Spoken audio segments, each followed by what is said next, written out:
Hello again, everyone. Welcome to 90s to Now. I am Jerry Strauss.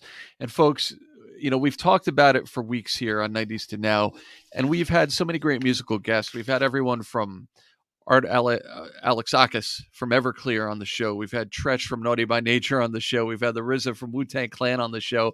But it all, in my opinion, and for a lot of you, pales in comparison to the event that we are talking about coming up in October 13th. As a matter of fact, Friday in New York City, Stitch Bar and Blues is the place as the California Dreams Band returns. All of them, every single member together in one place, rocking the stage and meeting, greeting, and getting up close and personal with you all day long. It's the 90s Dreams Fan Fest. And we have another one of your dreams, everyone's dreams, right here on the show this week. Of course, he is so many things. Of course, an actor, a director, producer, an acting coach, a motivational speaker, and you know him, of course, from the California Dreams Band. Aaron Jackson's here, man. How are you?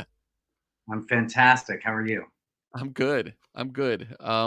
Great. Thank you for that amazing intro. I didn't realize I'm all these things, so thank you very much.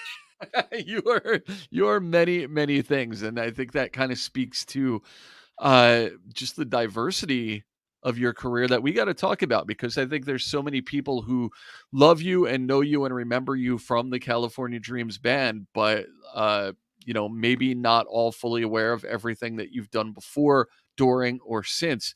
So I want to start with the band itself, because you came in kind of, the band already existed. There was a bit of a turnover, and then you came in sort of in the middle of the run of the band back in the 90s. Kind of a new kid on the block. What was that process like for you? How did you come to be a part of the California Dreams Band?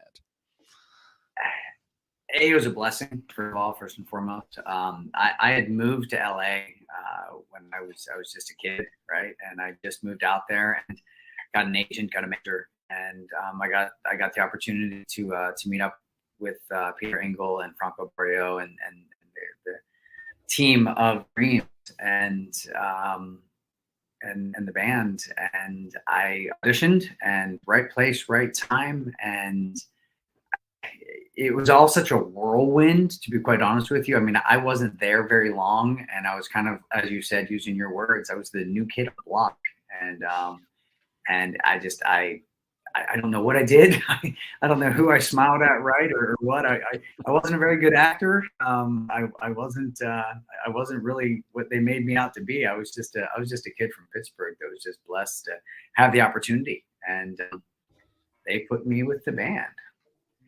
It's like, and like I watched the show, and that's what was funny. Like I watched the band, like I watched them, I listened to them, and it was part of something for a year and a half that I knew what it was, and then I had this opportunity I got to be in the band. That was the coolest thing. I remember calling my dad, and I was like, dude, I'm in the band. That's awesome. Now, no, I think you're being a little bit modest saying you weren't a very good actor, but obviously you moved out to LA for a purpose. What was your actual acting background before this point? I started when I was young. My dad, the amazing father, mentor, friend that he was, realized that I probably wasn't going to be a Rhodes Scholar. Probably realized that college was not really going to be a thing for me. I was the kid at 12 and 13 that I smoked and I rode motorcycles, and I got my first tattoo at 14, kind of thing. And so when I was young, I got my first film. I got my first lead role or big role in a movie called Lorenzo's Oil back in the early 90s. Late 80s, early 90s. And that kind of blossomed my career, to kind of put me out there. I've done a lot of plays and a lot of musicals and stuff throughout middle school and the beginning part of high school. And I auditioned for a film called Lorenzo's Oil. And, that first audition was, I walked in there, and it was what we would know now as a producer's call. But back then it was an audition for me. I didn't know what it was. And I walked in the room, and there was this guy named Jack Nicholson in there, and this other guy by the name of Danny DeVito. and this lady, like redheaded lady named Susan Sarandon, no clue who she was. Nick Nolte was in there.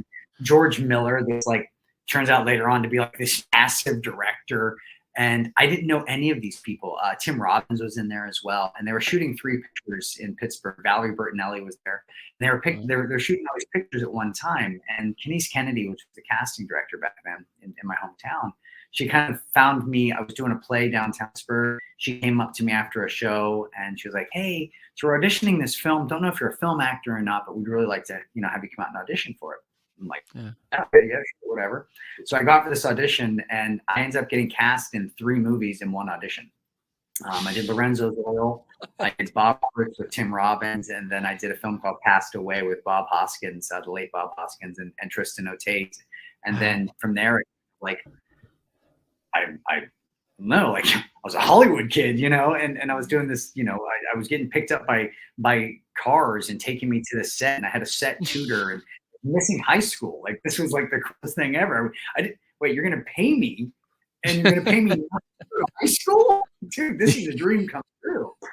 And then after that, it was kind of I juggled this kind of what I want to do, and my father asked me what I wanted to do for life, and I said honestly, I think I want to become an actor. And he goes, okay, what happens if that doesn't happen? And I said, I'm going to become an actor. And he goes, but what's your backup plan? I'm like, I have no backup plan, pal. And he goes, you gotta have a backup plan. And the running gag is that I was going to become a plumber, and I was going to help everybody else flush their dreams down the toilet, because I had this dream and this aspiration that, because I got bit by the bug. I mean, I was 13 years old, not starring in a movie, but having a substantial enough role in a film that took me to other countries. And I got to go to a royal premiere in London, England, and then travel around the United States and do all these amazing things. By the time I was 14. And so I told myself, I think I'm going to pursue acting. So I kind of continued down that journey throughout high school, and doing as much as I could, local films, commercials, and doing everything. And I had done a handful of national commercials by that point. I'd worked for a small company called Pepsi, and I worked with Paul Rodriguez when he was Pepsi Man, and I got to do like 3 back-to-back commercials with him. And then I got to start in a PSA, a public service announcement that went on to be this massive campaign throughout the 90s, billboards all over the country, and I was the star of this commercial, and it just and then it snowballed. So I went to a small college in England, because that's really the only place I got in. My grades, I graduated with good grades, but I wasn't academically going to be a Harvard, Yale, Pepperdine, or Duke kid. So I went to an acting school in London, England. And after being there, and I'll be very candid, at my age, I look back on it, and I was a bit of a baby, but I was very homesick, like very homesick. So I did my time in the UK, and I came back to America. And my dad kind of what are you going to do, kid? So I was like, I saved all my money from the show or from the films, and bought a car. And I drove my Eagle Talon TSI Turbo. It was a T-top green, tan and green car, and my next door neighbor, and we moved to LA, and I lived in a duplex, this two room duplex, a little bit bigger than a studio, and I lived in Alhambra, California, which was on the other side of the world in comparison to Hollywood, and it was beyond South Pasadena, so it was an hour and change to get into town, and I got a manager. And the next thing I know, she sets me up with this audition to meet this little fella named Peter Engel, and he was like, wow, you're a good actor. Well, show me what you can do. So I got it, and a couple of callbacks later, and I was in the band, just like that. I gotta say, before we even continue, there's so much discussion in the world right now about the entertainment world, and it feels like a lot of it is surrounding sort of the disconnect between what success is and what financial success can be in Hollywood versus what people not in the business just assume it is. I think a lot of people still kind of think, you're in a movie, you're in a couple movies, you've made it, you're set. Like you were in movies that we saw. You're talking Yeah. about being in getting 3 roles, being in a national commercial, a PSA campaign, and your dad is still saying, "Well, what if you don't make Right. it?" I mean, it's acting. If we break it down, right, to the foundation, the grassroots of what it is, acting is legalized schizophrenia without the process of medicine, right? I can tell myself that I can be anything and I can do anything, right? And if I believe it first, then I can get the audience to believe it. Like that's first and foremost, right? That is the mountain to get over. But Yeah. once you get over that mountain and you're actually kind of maybe talented and maybe you've got the right look, right? It's not about good looking, bad looking. It's truly about the right look, what they're looking for.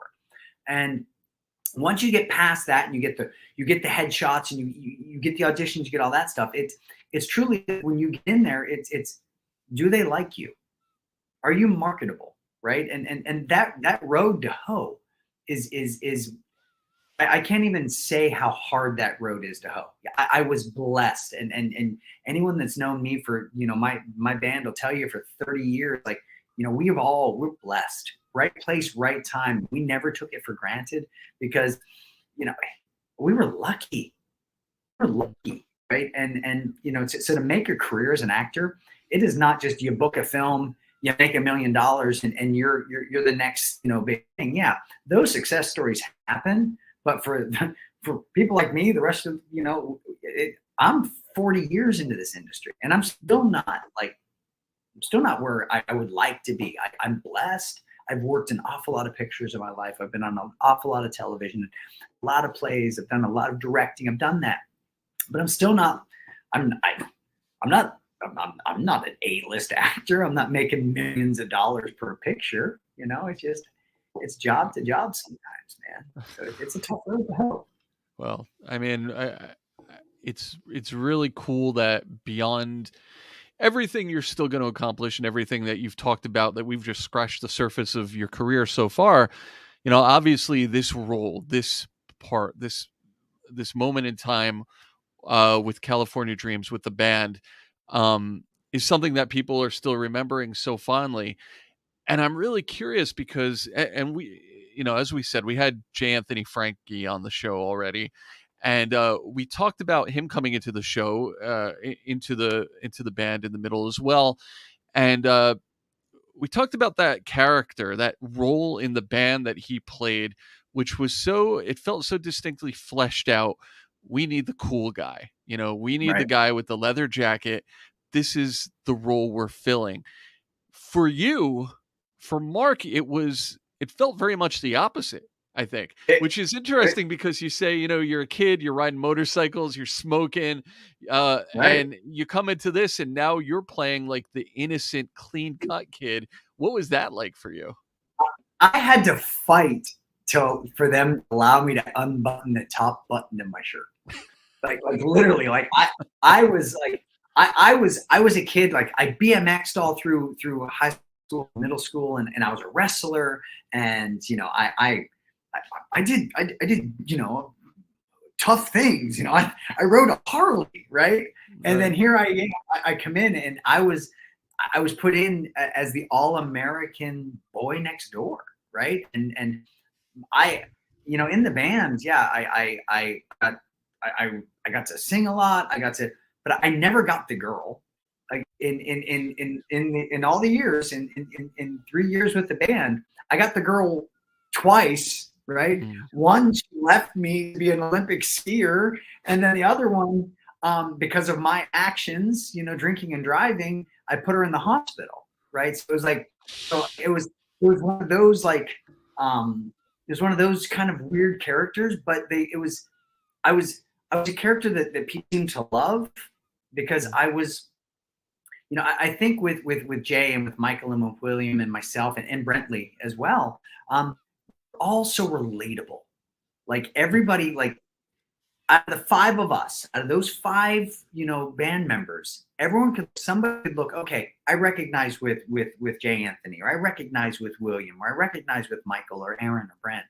And I was I was that kid that people just recognize that it's okay. Like you're not the coolest in the world. You know, you don't always get the babe. You know, and it was, well, for me, it was kind of a cool character. I mean, it was. I don't want to say Mark. You know, that I was nothing like Mark, because Mark was truly probably who I am on the inside. But I put on this persona of what I wanted people to think I was. You know, with the tattoos and all of that. That I was this tough kid. I'm a baby, man. I used to cry myself to sleep when I was in LA and I was on the show because my dad was in Pittsburgh. Like, Mhm. like I'm mid, you know, one on the show, 22, and literally crying at night because I missed my dad so much. And yet here I am, you know, with his band and living the Hollywood dream, you know, and it was like from dream to California dream for me. You know, like that was that. It was truly, and I wanted to write a book about it, just my journey, and I should. Yeah.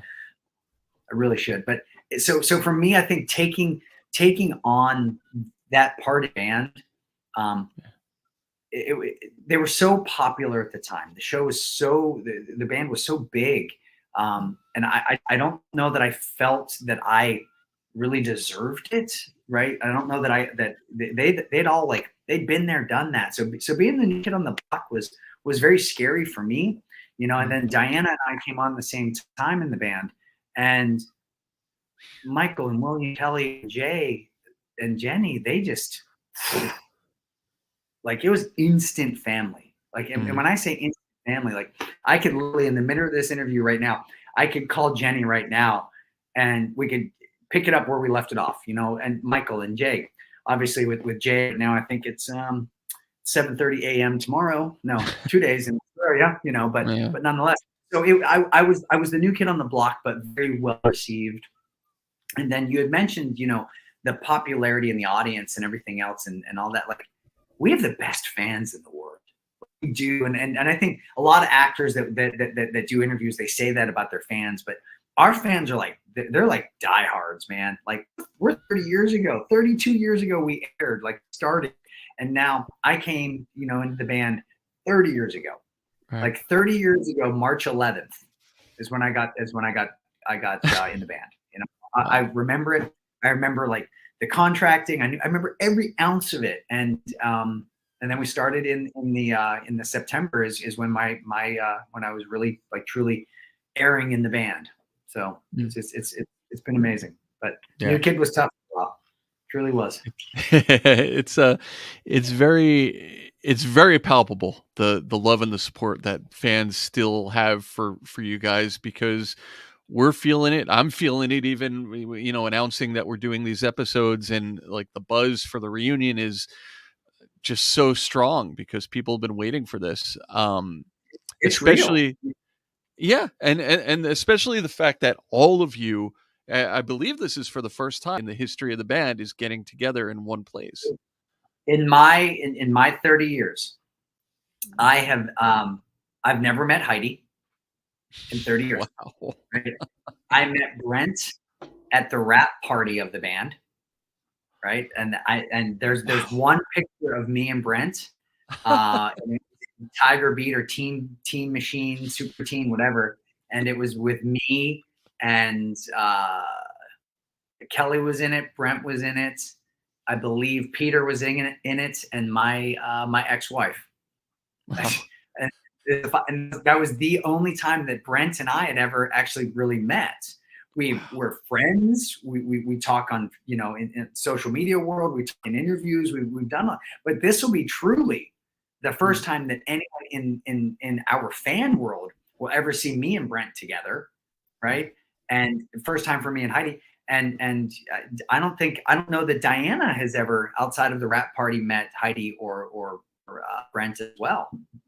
So this is like for us, like I've got butterflies in my stomach, like just because we got the band back together a couple years ago, but it wasn't everybody. It wasn't the family, you know. And though Brent and I or Heidi and I weren't on the same, you know, we weren't in the band together at the same time, we're Mm. still in the band. You know, it's like you're still a part of the band. Like Oh, and so I don't know. So I'm super stoked you know, to be in New York on October 13th. It's gonna be amazing. that's really awesome. You know, we didn't touch on this when talking to Jay, but This is something I think a lot of people have been wondering for a really long time, because we've heard over the years from those who have been on TV and been a part of sitcoms specifically, that it can be a very comfortable schedule. It's days of some rehearsal and blocking, and then the end of the week is when things are recorded in Right, front of a studio audience or not, whatever the case may be. But you guys have this added element um, of music, of having to right. go out there and, do your part to create those musical performances. How did that affect your schedule and your lifestyle during the days of the band? Like, was it a totally different animal? To be quite honest with you, a lot of it had already been done. The groundwork had already been done by the time I got there. So a lot of songs that we sang in the band, they had already done a lot of the recording. So just kind of adding me in was just pretty easy. It's it was the few times the band performed. There was some new stuff, but I mean it was for I know for Kelly and Jenny and William and Brent and Heidi in the beginning, I know that schedule had to be hellacious. It had to have been because as you said, we get our scripts on Monday morning. We get them couriered over on the weekends, but Monday morning we go into a table read. It's pretty chill. You have 30 people sitting in a room. You got your band members sitting around you, and you read the script, and the writers are at the end of it. And if they like it, they circle it, and if they don't like it, they exit. If it gets a good laugh, they check it. Whatever. Um, and there was times, I'll be honest with you, there was times that we would have to do a joke, and it was something we didn't like as the character, like, yeah, I just don't like that line. So you try to tank it. You try to tank the joke on purpose. It doesn't hit. And the Right. writers knew that. And so they would circle it and check mark it anyway. And you get the rewrites the next day and still there. And, Yeah. like, maybe like Friday, and you're like, what can I do to this line? How much more can I butcher it before you're going to cut it? But then we'd go down right after the table read, and we would start blocking. We'd get with Patrick or with our director at the times, and we would start blocking it. And because we had unit sets, and we had stationaries that were always going to be there. We always had Sharky's. We always had Lorena's Place. We always had the classroom, and then we'd have a swing set, on the ends, and we would, work each scene in the space. And then we would wrap 5 o'clock, 6 o'clock, and we'd come back in the next day for rewrites and do the whole thing over again. Generally, the songs, we'd be rehearsing the songs throughout the blocking days, because we never sang live, Right. just because we taped in front of a live studio, so we always did it to track. So it was just more so the blocking of that and making sure that we all knew, relearned our lyrics every week. They used to give them to us on the old cassette tapes, and here's all of us going back and forth the studio and listening with our, AOL Walkmans or our Sony Walkmans as we're walking in there, Right. and just relearning our tunes. But you mentioned the live studio audience, and that was our Thursday was camera block day with all of the crew, and then Mhm. Friday we would record in the morning. We would do just a free recording, not a free, bad choice of word, but just like a no audience recording, and we would kind of work out location. So if we were in Lorena's place, we would film everything that was in Lorena's place because the cameras were set up there. We would go back and forth to the dressing rooms and change outfits so they could work out that one particular area. Okay. But then when we got the live studio audience that evening, we would actually film the episode in order. So we'd shoot it linearly. So we were running, the cameras were floating, and then we would go change, as the scenes evolved, we were, changing and to do an entire episode. Yeah. And the episodic world, when you're in the band like we were, the way that it was recorded was, I wasn't a television, kid. I didn't really know much about that side of the world. And like when they did that, I was like, huh, they're kind of editing this as we're doing it. This is kind of cool. And the audience is watching it, live in front of them. And it was a neat process. But the schedule, and on the weekends, that's when the schedule got crazy for us because Michael, Kelly, William, Jenny, and I, and Diana,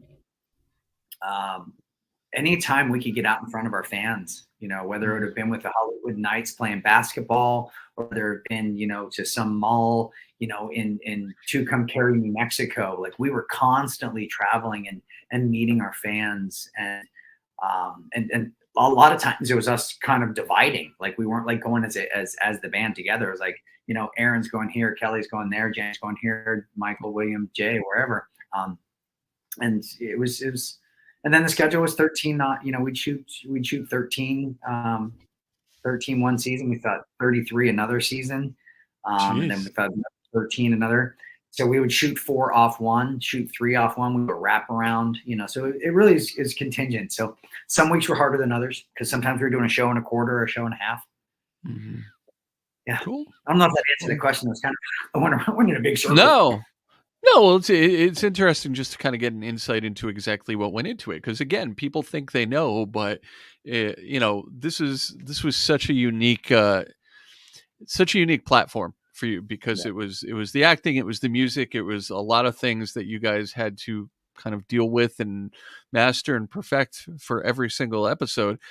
And I feel like a lot of that may have fueled, and correct me if I'm wrong, but you look at your career, and I'm just looking at a partial list, just a sampling of some of the things that you've gotten yourself into since the heyday of the California Dreams band. And we're talking again, directing, producing, acting coach, motivational speaking. You've been on the road doing that. Do you feel like that comes from just sort of being in the moment of all these things going on around you and having to do all these different things and getting a flavor for all these things? Did anything that you saw or experienced those days fuel where you've gone since then? Of course. It all kind of started after the band. I hate to use this word because it sounds so bad. After the band broke up, because we did. I mean, that's just the reality of it. We broke up on wonderful terms, all of us. But it was like, what's next? Like, what do you do? And you're on, at the time, one of the #1 TNBC, band shows out there, and what's the next catapult? And it was rough for all of us because I was Mark, Jay was Jake. Yeah. Tony was, William. I mean, like we and it's hard to kind of, I want to say, break that mold of who the audience knows us as, because that's our job as actors.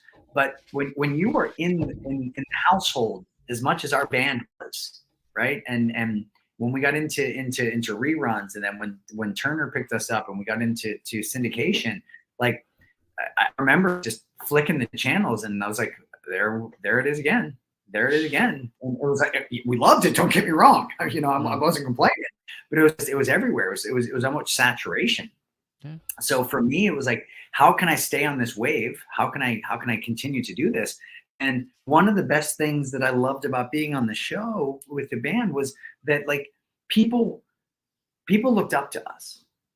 I don't know why. I don't. Like, I'm no different. Like, I get up in the morning the same way everybody else does, and I put my pants on 1 foot at a time. And sometimes I got to suck in my gun a little bit just to get the pants closed.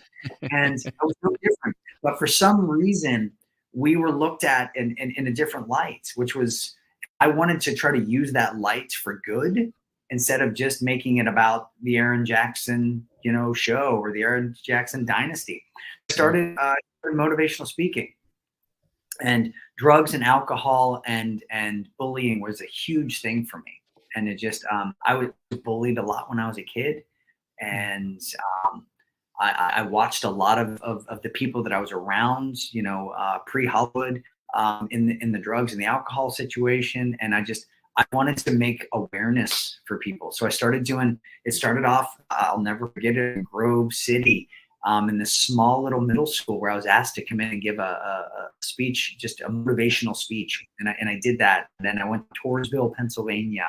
And then from Toursville, I went to here. And then I ended up literally living on the road.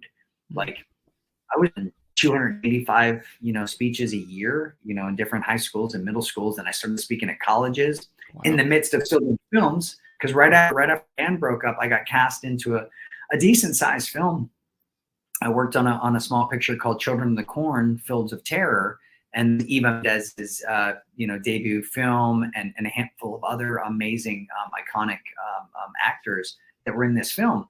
And so I did this while I'm still working on the road and doing all this. And then the next thing I know, like I turned in this small little motivational speaking into a full wide company. And I called Dangerous Words. I started a company called Dangerous Curves, which was my company, and then Dangerous Words for my leading company. And then I had logos, and I had jackets, and I had pins, and I had buttons, and I had stickers, and I had all of these things. And like I would go back into these schools, 3-4 years later, and these kids are still wearing my jackets or still having my pins, or so I made a difference. I didn't just want to sign a picture and be like, here you go, there's Aaron Jackson's signature. That and 30 cents is going to get you a cup of coffee. But me, one-on-one with a conversation, maybe I'm going to change your life. Maybe there's that one kid that needed to hear that you matter, that you're special, that you can do this. And so that's kind of it. And that just kind of dovetailed into me coaching, acting. And then from there into directing. And then I've directed my share of some pictures over the last 10 years. And then, just to kind of get you to where I'm at today, my daughter, she was a senior in high school, and their drama teacher at their high school he wasn't there. Like they asked him to leave. And so my daughter, senior at the time, an actress at the time, had no theater program. So the headmaster at our school called me up on the phone. He's like, hey, Aaron, interested in teaching a year's worth of drama at a high school? And I'm like, yeah, I am. I'm down with that. I'm down totally. That's so awesome. I talked to my daughter at the time. Now I had 2 daughters. Now I have 5 kids with my wife. She has 3 children. But my 2 daughters, it was one of those like, are you okay with this? Are you okay with your old man coming in and being a teacher in your school? And she's like, yeah, dude, bring it on. So I started teaching school, right? And then still now let me give you the rest of the story. I'm still directing, I'm still producing, I'm still doing all of this thing. And the next thing you know, now I'm punching in a time clock as a school teacher, right? And then on the weekend, going out of town and doing this. And then all of a sudden this thing hit, COVID, right? And then COVID comes in, and that kind of just, and that was my first year teaching. I'm a first year teacher kind of scenario, and COVID comes in. Now 5 years later, I still teach high school. I teach drama. I teach film studies. I still coach actors. You're in the studio right now, so my students come to my studio, or I do them online, and then I still produce movies and I still direct movies, but also. And I still do motivational speaking, but I get to do it on a daily basis, to my youth in my school. And I can't say it enough. I'm blessed, happily in love and in blessed. And a collector, clearly, because you're gaining occupations and you're not dropping any. You just keep adding to the resume.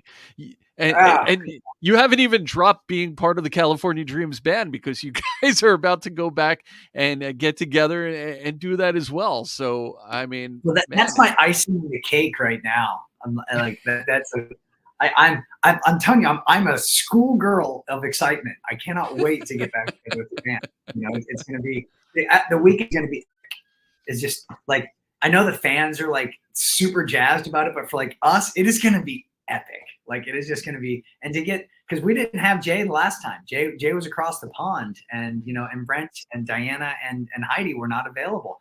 Now, boom, the heart of New York City, the Blues Bar, and it's like, there it is. The Stitch Blue Bar is going to be right there. All of us, all 7 of us. And we talked about it with Jay, just blocks away from New York Comic-Con. You guys are not ready for the amount of human energy that is coming your way. Not just the people excited for your event, but just all those people in the ether, in the atmosphere, who are going to be swarming in. Right. You're going to see some great costumes, and there's going to be just a massive humanity surrounding you guys for that entire thing. So it's going to be. I openly arm embrace that.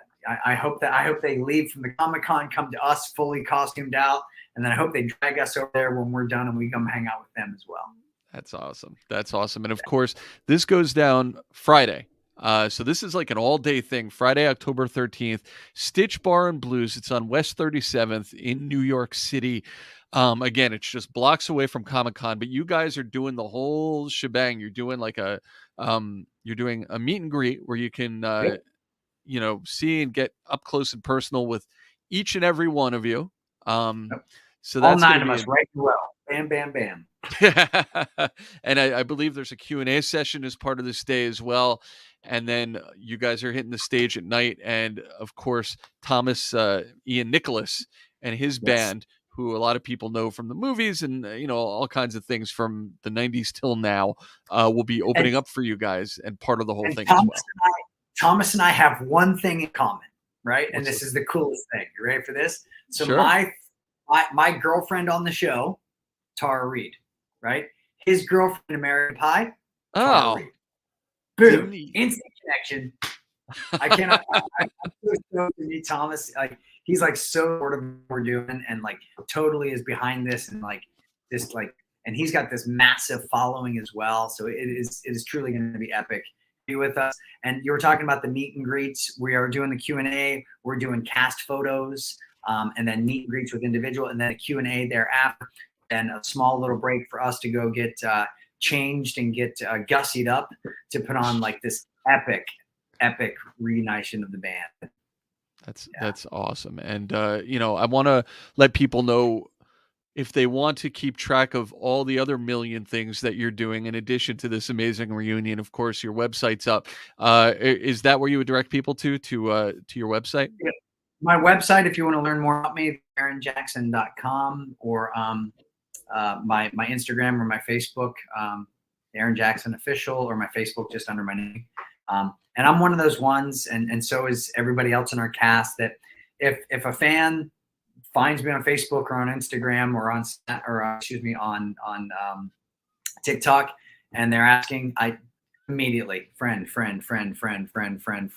I will literally go, I am, and sit down and have a chat with them, because if they're taking their time out of their day to find me and want to learn something about the show, or learn something about the band, or learn something about me, of course, I'm going to take the time and spend it with them. So please find me on Instagram. It's one that says official. I don't know why we did that. Like, the official Aaron Jackson. It's me, but apparently I'm official now. But there's probably 6 others. That's why. But it was the IMDb. Like, that's where it all started. Like, I didn't realize like how important a name was. IMDb, when it started listing, I was the first Aaron Jackson. Now everyone else is like 2, 3, 4, 5, 6, and 7. So I'm like, cool, that's cool. I'm rocking the first one. Nice. Yeah. That's awesome. Easy to find, always accessible. That's Aaron Jackson. That's our guest this time out. That's the entire California Dreams band. So make sure that you get over there for this epic reunion on October 13th in New York City. All of us plus 2. Imagine Heidi and Brent right there with us. Just imagine the 2 heads, like right here. They're with us. All of them. Awesome. We're looking forward to it. Everyone's looking forward to it, and we know you are too. And we can't wait to see you in New York City. We can't wait to talk to more members of the band right here on 90s to Now, which we will be doing in the near future. So guys, make sure you subscribe, like, share, do all the things to help us grow and get more eyeballs on these awesome conversations, because we're going to be talking to a lot of your friends coming up real soon too, and excited to do it. So as far as this has been amazing. Of course, thank you so much for sharing this sliver of your amazing life with us. I've had a blessing. Yeah, you too, man. Thank you so much for being here. Thank you all for being here this time out on 90s to Now. Thanks, guys. Thanks, Aaron. Hey, guys.